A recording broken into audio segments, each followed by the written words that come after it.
On the afternoon of October 14, 2004, in the floodplain of Sugar Creek in Montgomery County, Indiana, a $250,000 piece of municipal machinery was slowly disappearing into the earth. It was a Vermeer T 555 trenching machine, weighing exactly 30,000 pounds, and it had broken through the top crust of an old, buried riverbed. The city water authority had sent it down into the bottoms to lay a new 12-inch main. Now the dark, heavy clay was halfway up the engine cowling. Standing on the gravel road above the creek was Kevin Miller, the senior operator for a regional heavy recovery company.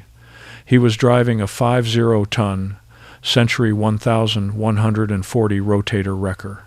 His rig cost nearly $500,000. It featured dual 50,000-pound planetary hydraulic winches, outriggers that could lift a loaded semi-trailer, and a remote control system that allowed him to stand 50 feet away while the machine did the work.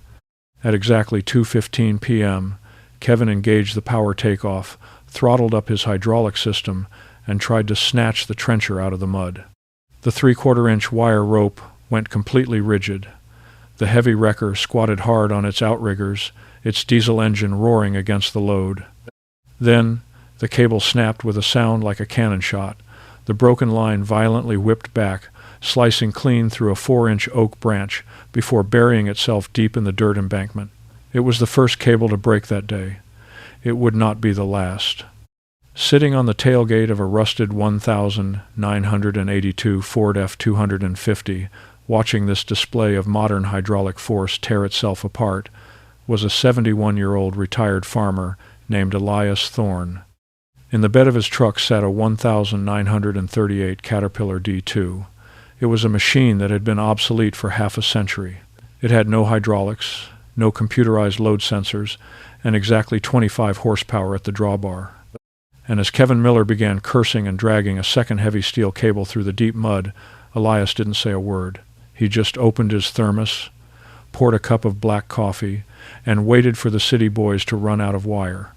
The thing about Kevin Miller was that he wasn't a fool. He was 32 years old, thoroughly certified, and had spent a decade dragging overturned tractor trailers out of snowy ditches on Interstate 65. He understood tonnage, and he understood his equipment. He just didn't understand the specific physics of agricultural mud. When you bury a 30,000-pound machine in wet clay, you are no longer pulling just 30,000 pounds. You are fighting stiction, the vacuum seal of the earth. Engineers calculate that deep mud suction can triple the effective weight of a vehicle. Kevin wasn't pulling 15 tons. He was trying to instantly rip 45 tons of dead weight out of a suction cup. His hydraulic winches were designed for sudden, massive force snatch pulling. But the earth doesn't yield to sudden force. It fights back. Elias Thorne knew exactly how the earth fought back. Elias had farmed 400 acres of heavy Indiana clay for 40 years before retiring. He had bought that 1938 Caterpillar D2 at a farm auction in 1968 for $600. The D2 was designed in an era when steel was expensive and patience was mandatory. It featured a 4-cylinder diesel engine that turned at a remarkably slow, steady RPM, paired with a transmission geared so low that in first gear, the crawler moved at just 1.7 miles per hour. It didn't snatch, it crawled, and because it spread its 5,740 pounds over long steel tracks, it exerted just 6 pounds of pressure per square inch on the ground, less than a man's footprint. Elias had used it to clear stumps, pull out mired combines, and skid logs. He understood that when the earth grabs hold of something, you don't yank. You apply steady, multiplying tension until the earth finally decides to let go. If you've been watching, you already know where this is going, or maybe you don't. Have you ever used a block and tackle system to pull something a hydraulic winch couldn't budge? I want to hear about it in the comments. And if you're new here and wondering what kind of channel this is, even if you've never stepped foot in the mud, you know what it feels like to watch someone with expensive tools try to brute force a problem that actually requires patience. Stick around, because the physics of mud suction and mechanical advantage is something every modern engineer still has to respect, and we're not done yet. But before that could happen, there was something the city crew needed to understand. Down in the creek bed, the situation was turning from an expensive delay into a total mechanical disaster. At 3:30 p.m., Kevin rigged his second cable. This time, he decided to double his line using a massive snatch block, anchoring the pulley to the trencher and running the wire rope back to the wrecker's second winch. In theory, this doubled his pulling capacity. He had almost 100,000 pounds of hydraulic force ready to pull, but theory and mud rarely agree. Kevin throttled up the wrecker again. The diesel engine screamed. The massive dual winches began to turn, taking up the slack. The heavy wire rope rose from the mud, dripping black water, pulling so taut it began to hum a low, terrifying mechanical vibration that you could feel in your teeth. The wrecker's front tires actually lifted 2 inches off the gravel, 50 tons of truck fighting 45 tons of suction. The trencher didn't move an inch. Instead, the anchor point on the trencher itself began to yield. The heavy steel D-ring, welded at the factory to withstand normal towing, began to stretch into an oval. And then, at the peak of the tension, the second cable failed. It didn't snap cleanly like the first one. It frayed under the immense load, 3 steel strands giving way before the entire rope violently unraveled, shedding sharp, heavy shrapnel into the creek bank. Kevin cut the hydraulics. The sudden release of tension slammed the wrecker back down onto the road, blowing out the right rear hydraulic line on the outrigger. A geyser of red hydraulic fluid sprayed across the white paint of the truck. Silence fell over the valley, save for the hissing of the broken hose and the steady gurgle of the creek. Kevin stepped out of the cab, his face pale. He had a disabled $500,000 wrecker. He had 2 ruined cables, and the Vermeer trencher was now officially a permanent monument in the mud. How do you explain to the mayor that all the money and horsepower in the county just lost a fight to dirt? It took 20 minutes for Kevin to cap the blown hydraulic line. He was covered in red fluid and mud, standing on the bank with a radio in his hand, preparing to call dispatch and admit defeat. He was going to have to tell them to bring in a heavy lift crane, a process that would cost the city tens of thousands of dollars and take 2 days to set up. That was when Elias Thorne finally slid off the tailgate of his old Ford. He walked down the gravel embankment, his boots crunching softly in the quiet afternoon. He stopped next to the wrecker, looking at the frayed cable, then at the trencher buried in the creek. "You're pulling too fast, son," Elias said, his voice calm, carrying the steady cadence of a man who had watched the weather for half a century. "You're trying to scare it out of the ground. The ground don't scare." Kevin wiped a streak of hydraulic fluid from his forehead and looked at the old man. His patience was completely gone. "I just put 80,000 pounds of force on that machine, old-timer," Kevin snapped. "The mud has it. It's done until the crane gets here." Elias shook his head slowly. "A crane will just pull the tracks right off the frame. You don't need lift. You need drag. And you need it slow." He pointed a calloused thumb up the hill toward his pickup truck. "I can pull it out for you. Give me an hour to rig it, and I'll drag it up onto the dry bank." Kevin looked up at the truck. He saw the rusted 1,938 Caterpillar D2 sitting in the bed. It looked like a museum piece, a toy compared to the massive wrecker. A short, bitter laugh escaped Kevin's chest. It was the laugh of a man who thought he understood the limits of physics, looking at a man he thought had lost his mind. "You're going to pull 15 tons of suction with a 25-horsepower antique?" Kevin said, the mockery clear in his voice. "That thing doesn't even weigh as much as my winches. You'll just drag yourself into the creek." Elias didn't flinch. "Weight isn't power," Elias replied quietly. "And horsepower isn't torque. Do you want the machine out or not? What could a 25-horsepower engine possibly do that a 50-ton wrecker couldn't?" With a dismissive wave, Kevin told the old man to knock himself out. He figured it would be entertaining, at least, to watch the antique embarrass itself before the crane arrived. Elias didn't waste any movements. He backed his Ford down to the edge of the creek bank, laid down steel ramps, and fired up the Caterpillar D2. The old pony motor sputtered to life first, a sharp, metallic popping, followed by the deep, rhythmic thud of the main 4-cylinder diesel engine. It didn't roar like the wrecker. It chugged, steady as a heartbeat. Elias backed the little crawler off the truck. He didn't park it on the gravel road. Instead, he drove it straight down into the soft, loamy soil near the tree line, exactly where the wrecker couldn't go without sinking. The wide steel tracks of the D2 floated over the soft earth. Then Elias began pulling heavy canvas bags from his truck. He wasn't relying on the D2's drawbar alone. He was building a mechanical advantage system. He pulled out 3 massive, antique cast-iron sheave blocks, pulleys the size of dinner plates, originally forged for logging operations in the Pacific Northwest. He wrapped heavy nylon tree-saver straps around the bases of 3 massive oak trees. He didn't use modern wire rope. He used a specialized 1-inch thick synthetic winch line he kept coiled in a drum. He ran the line from the back of the D2, through the first block attached to the buried trencher, back to a block on a tree, out to the trencher again, and finally anchored it to a 3rd tree. He was creating a 4-part line. By the laws of physics, a 4-part block and tackle system multiplies the pulling force by a factor of 4, while dividing the speed by 4. The D2 had a maximum drawbar pull of roughly 6,000 pounds in first gear. Multiplied by 4, Elias had 24,000 pounds of pulling force, but it wasn't the total weight that mattered. It was how that weight was going to be applied. Could a slow, multiplied pull really break a suction seal that had just snapped solid steel?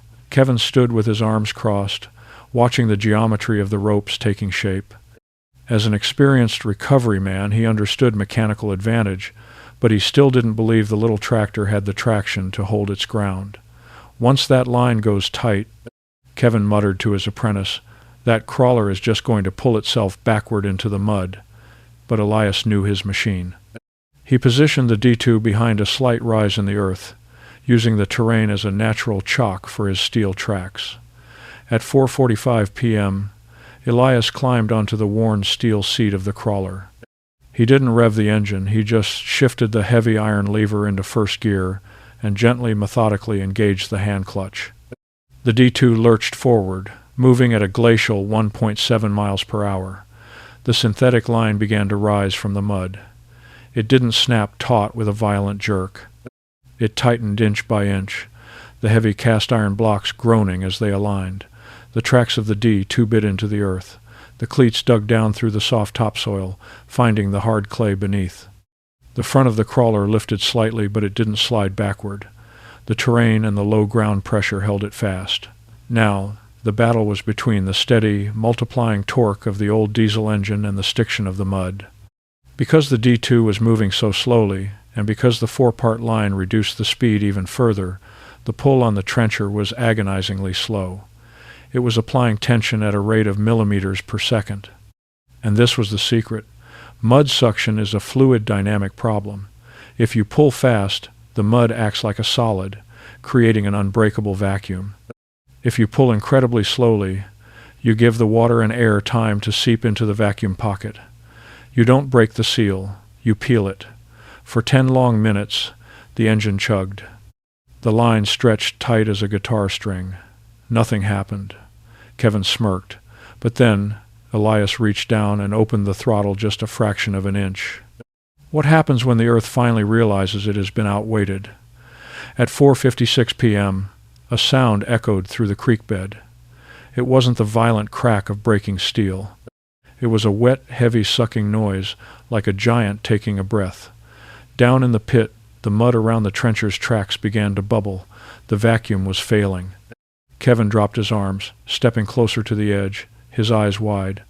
The massive Vermeer trencher, dead weight in the clay, shifted forward half an inch. The D2 didn't change pitch. Its engine continued its steady, unrelenting thud, maintaining perfect, constant tension. Another wet gasp from the mud, and the trencher moved an inch. Then 2. The old cast-iron pulleys turned with agonizing slowness. Elias sat perfectly still in the iron seat, his hand resting lightly on the clutch lever, feeling the load through the steel of the machine. He was steering by the tension in the line. Once the suction was broken, the actual weight of the machine was no match for the 24,000 pounds of multiplied drag. Over the next 40 minutes, the 1,938 Caterpillar slowly walked the $250,000 trencher out of its grave. It dragged it up the slippery, muddy incline, over the lip of the embankment, and onto the solid gravel road. When the trencher was safely on dry ground, Elias disengaged the clutch. The D2 idled down. The silence returned to the valley. Kevin Miller walked over to the thick synthetic line. It was perfectly intact. He looked at his ruined wrecker, bleeding hydraulic fluid onto the road, and then he looked at the old man shutting down the antique crawler. The arrogance was entirely gone from the city operator's face. He had just witnessed a master class in physics and patience, delivered by a man he had mocked just an hour before. He walked over to Elias, extending his hand. "I owe you an apology, sir," Kevin said quietly, "and I owe you for the recovery. What's your rate?" Elias shook the younger man's hand. He didn't gloat. "No charge," Elias replied. "But there's something you need to remember about this. What was the honest limit of what had just happened?"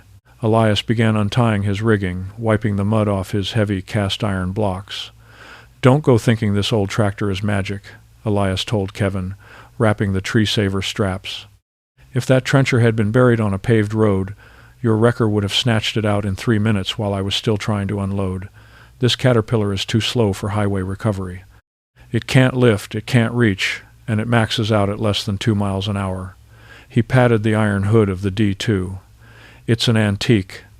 Your rig is better for 99% of the jobs you do." Kevin looked at the massive trencher, now safely parked, and then at his broken wrecker. "But not this job," Kevin said. Elias nodded slowly. "Not this job. Because out here, in the dirt, the rules change. Out here, the earth decides how fast you get to move. Your machine was built to force an outcome. This machine was built to negotiate one. And the mud doesn't respond to force. It was a lesson that men who worked the land had learned generations ago, often the hard way. The 1980s farm crisis had taught the exact same lesson on a much larger scale, that those who tried to outmuscle nature with debt and massive horsepower often found themselves broken, while those who moved slowly within their limits survived. The recovery at Sugar Creek was just a mechanical echo of that older truth. Kevin helped Elias load the D2 back onto the rusted Ford. The city operator was quiet, his perspective fundamentally shifted. He watched the old man secure the chains over the tracks, treating the obsolete machine with the reverence it had earned. As Kevin Miller drove his crippled wrecker back to the depot in Crawfordsville, the radio in his cab was silent. He was doing a different kind of math. The Century 1140 wrecker he was driving carried a monthly bank payment of over $4,000. The city's Vermeer trencher carried an acquisition cost of $250,000, financed over a decade. Kevin had just spent 2 hours trying to justify that massive capital investment against a wall of river mud, and the capital had lost. It had snapped under its own violent demands. Then there was Elias Thorne. The old farmer had driven down the bank with a machine that hadn't seen a banknote since the Johnson administration. The D2 had cost $600 in 1968. In the 36 years since, its only carrying costs were diesel fuel, gear oil, and the grease pumped into its track rollers. What Kevin hadn't realized as he watched the old man patiently align those cast-iron pulleys was that he wasn't just watching a mechanical rescue. He was watching an economic philosophy in motion. When you owe the bank thousands of dollars a month, you cannot afford to wait. You have to move fast. You have to force the ground to yield, force the crop to grow, and force the extraction to happen right now, because the interest is always compounding. But when your machine is paid off, when you own your iron, free and clear time ceases to be your enemy. You can afford to idle down. You can afford to wait for the mud to breathe. You don't have to scare the earth. How did a farmer, in the modern era of high-yield agriculture, learn a lesson that profound? To understand why Elias Thorne knew how to outweight the mud, you have to understand the decade that forced him to learn. It was 1981, and across the American Midwest, an entire philosophy of agriculture was collapsing. For the previous 10 years, the prevailing wisdom from bankers, politicians, and agricultural extensions had been simple: get big or get out. Farmers were told to leverage the equity in their land to buy massive, four-wheel drive articulated tractors, combined fleets, and thousands of additional acres. Debt wasn't a risk, it was considered a tool for expansion, but in the summer of 1981, the prime interest rate hit a staggering 20.5%. Simultaneously, the Soviet grain embargo and collapsing commodity prices created a perfect storm. The debt trap snapped shut. In Indiana, land values plummeted by 27% almost overnight. The collateral that farmers had used to borrow hundreds of thousands of dollars simply vanished on paper. Suddenly, the neighbors surrounding Elias Thorne's 400-acre farm found themselves owing more interest every month than their corn crop could possibly generate in a year. The massive green and yellow tractors they had bought on credit were repossessed, towed out of driveways by the very dealerships that had sold them, the county courthouses filled with foreclosure notices. Generations of family farming history were auctioned off on front lawns to the highest bidder, but Elias Thorne didn't lose a single acre. Why was the man with the oldest, slowest equipment in the county the only one left standing? Elias survived the 1980s farm crisis because he had explicitly rejected the arrogance of limitless expansion. While his neighbors were borrowing at variable rates to buy 150 horsepower machines that could plow 50 acres in a day, Elias was farming his 400 acres with a paid-off 1,952 Farmall Super M and the 1,938 Caterpillar D2. His equipment was undeniably slower. It took him longer to get his crops in the ground. He spent long nights in the machine shed rebuilding carburetors and turning down worn shafts on an old lathe instead of calling the dealership for new parts. But that slowness was his absolute defense. His debt payment was exactly zero. When commodity prices fell, his profit margins shrank, but his farm did not hemorrhage cash. The bank couldn't repossess a tractor they didn't hold a note on. The Caterpillar D2, with its 25 horsepower, wasn't just a stump puller, it was an economic anchor. It allowed Elias to pull his own timber, clear his own fence rows, and fix his own drainage tiles without hiring heavy contractors. He didn't force the land to yield more than it naturally could because he didn't have a banker breathing down his neck demanding higher returns. He maintained a slow, steady, unbreakable tension with the earth exactly the way he pulled that Vermeer trencher out of the mud. The men who laughed at him in the 1970s for farming with museum pieces were the same men whose land Elias watched go up for auction in 1983, but Elias never gloated. He knew exactly what it cost to survive when others didn't. Did the old iron ever fail him? Of course, the old equipment wasn't perfect. Elias would be the first to tell you that there were brutal days. A 1,938 Caterpillar has an open operator station. In the dead of winter, the wind off the Indiana plains cuts right through heavy canvas. Without hydraulics, every implement adjustment required physical strength. And because the D2 topped out at under 2 miles an hour, clearing an 80-acre field of heavy snow or deep roots wasn't a job, it was a deployment. It took a physical toll on his shoulders, his back, and his hands. He couldn't just turn up the radio and let the GPS steer. He had to be entirely present, listening to the pitch of the diesel engine, feeling the slip of the tracks, negotiating with the friction of the earth. But that friction kept him honest. When you work with a machine that has limits, you are forced to respect the limits of the land itself. The men with the massive, climate-controlled 300 horsepower tractors were insulated from the friction. They couldn't feel the earth fighting back until it was too late. That was the unseen weight Elias Thorne brought to the creek bank that afternoon in 2004. Kevin Miller saw a rusted antique. Elias saw the tool that had saved his family's livelihood. When Kevin's massive hydraulic winch snapped the cable, it was just the 1980s farm crisis repeating itself in miniature, a sudden, violent demand for an impossible result, shattering under the reality of the Earth's resistance. The D2 didn't shatter. It just leaned into the harness, took up the slack, and waited for the mud to surrender. What happens to that kind of earned wisdom when the man who holds it is gone? Elias Thorne passed away quietly in the winter of 2011 at the age of 78. In farming communities, a patriarch's death is usually followed by a familiar, tragic ritual, the estate auction. The auctioneer's tents go up, the land is divided, the machinery is lined up in the driveway, and neighboring corporate farms absorb the acreage. It is the final victory of the debt cycle. But there was no auction at the Thorne farm. Because Elias had never leveraged his land, there was no bank demanding immediate liquidation to cover outstanding notes. His estate was settled quietly, deliberately, and intact. The 400 acres of deep, rich Indiana topsoil soil that had never been pushed past its biological limits by desperate chemical applications was passed directly to his grandson David. Along with the land came the machine shed.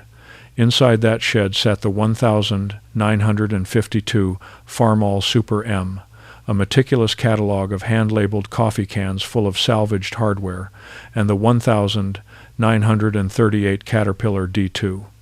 To a modern agricultural accountant, the shed was full of worthless scrap, but David had grown up sitting on the steel fender of that D2. He had watched his grandfather pull city excavators out of the mud. He understood that the rusted iron wasn't just old equipment.